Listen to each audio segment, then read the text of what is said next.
अस्सलाम वालेकुम।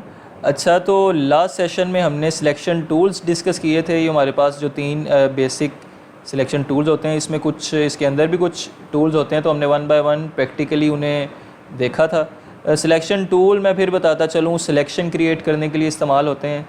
सिलेक्शन का क्या मतलब है कि आपने एक लेयर में जितना हिस्सा सिलेक्ट किया है सिलेक्शन टूल्स के थ्रू, जितना हिस्सा आपने सेलेक्ट किया है वो एक्टिव है। आप जो भी ऑपरेशन परफॉर्म करेंगे वो सिर्फ उस सिलेक्टेड एरिया में परफॉर्म होगा। आप मूव करना चाहें तो वो सिलेक्टेड एरिया होगा। इसी तरह आप कुछ पेंट करेंगे तो सिर्फ उतने हिस्से में पेंट होगा जो आपने सेलेक्ट किया हुआ है। इसी तरह से हम जो सिलेक्टेड एरिया है उसे एक न्यू लेयर में भी कन्वर्ट कर सकते हैं।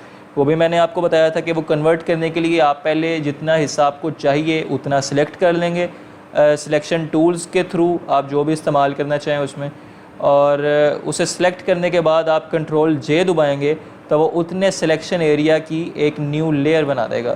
तो वो जो सिलेक्शन एरिया है वो न्यू लेयर में कन्वर्ट हो जाएगा।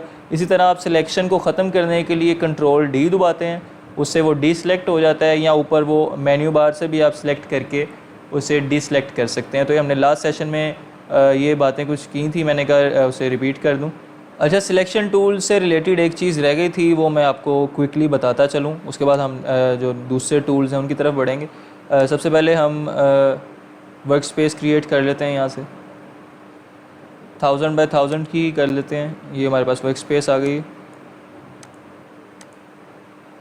अच्छा, यहाँ से हम एक लेयर ऐड कर लेते हैं, एक न्यू लेयर, और उसे क्विकली हम ब्रश टूल से पेंट कर लेंगे उस लेयर को। सिर्फ आपको मैंने एक चीज़ बतानी है, समझानी है। ये हो गया, पेंट हो गया सारा।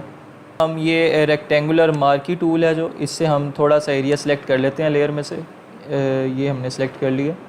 अब मैं एक और सिलेक्शन यहाँ पर बनाता हूँ, तो आप ये देखेंगे जो मैंने पहले सिलेक्शन बनाई थी इस जगह पर वो ख़त्म हो गई।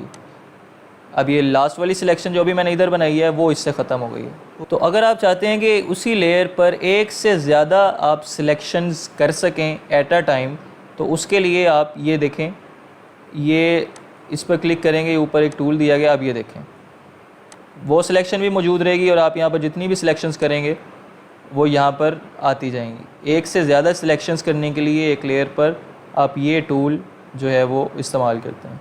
अब इसी तरह मैं आपको इन सिलेक्शंस को न्यू लेयर में कन्वर्ट करके बताता हूँ। मैंने आपको बताया था उसके लिए हम न्यू लेयर बनाते हैं, कंट्रोल जे दबाएंगे, वो देखें नीचे न्यू लेयर भी बन गई, और जितनी हमने सिलेक्शंस की थी, 4 सिलेक्शंस की थी, वो चारों इस न्यू लेयर में आ गई। अब हम इन्हें एट अ टाइम इन सब को मूव भी कर सकते हैं, और जो भी हम ऑपरेशंस इन पे करना चाहें वो इन्हें कर सकते हैं। अच्छा, आप किसी भी लेयर को एक्टिव भी कर सकते हैं, आप इनविजिबल कह लें या विजिबल कह लें। ये देखें, ये साथ आई ऑप्शन होती है, आप इस पर क्लिक करेंगे तो ये इनविजिबल हो जाएगा और यहीं से विजिबल हो जाएगा।